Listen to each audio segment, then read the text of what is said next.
അപ്പൊ ഇൻഷാ അല്ലാഹ് സ്വർഗത്തിൽ പോകണമെങ്കിൽ ഞാൻ പറയുന്ന ഒരു കാര്യം കാണാതെ പഠിച്ചാൽ മതി. അത് കാണാതെ പഠിച്ച സ്വർഗത്തിൽ പോകാം. അള്ളാഹു ഭാഗ്യം തരുമാറാകട്ടെ. അപ്പൊ ഇൻഷാ അല്ലാഹ് സയ്യിദുൽ ഇസ്തിഗ്ഫാർ പറയാം. ബിസ്മില്ലാഹിർ റഹ്മാനിർ റഹീം.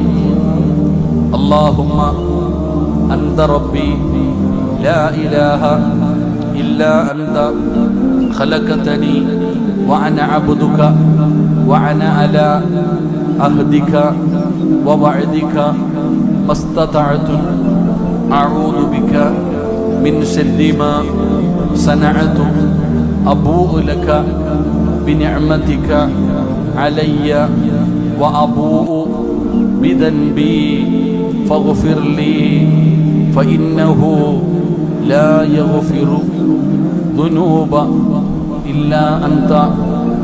സയ്യിദുൽ ഇസ്തിഗ്ഫാർ എന്ന് പറഞ്ഞിട്ട് കിതാബുകളൊക്കെ കാണാം. ഉസ്താദന്മാരോടൊക്കെ ചോദിച്ച് അവർ പറഞ്ഞു തരും.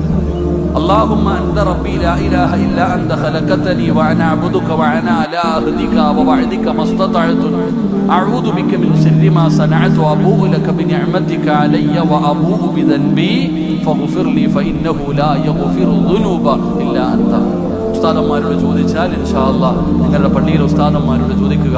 ഉസ്താദന്മാർ അത് എഴുതി തരും. ആണുങ്ങൾ അത് അറിയാത്തവർ അത് ഫോട്ടോ എടുത്തോ വാങ്ങിച്ചോ കൊണ്ടുപോയി എല്ലാവർക്കും കൊടുക്കണം, പഠിക്കണം. അല്ലാഹു ഭാഗ്യം തരുമാറാകട്ടെ.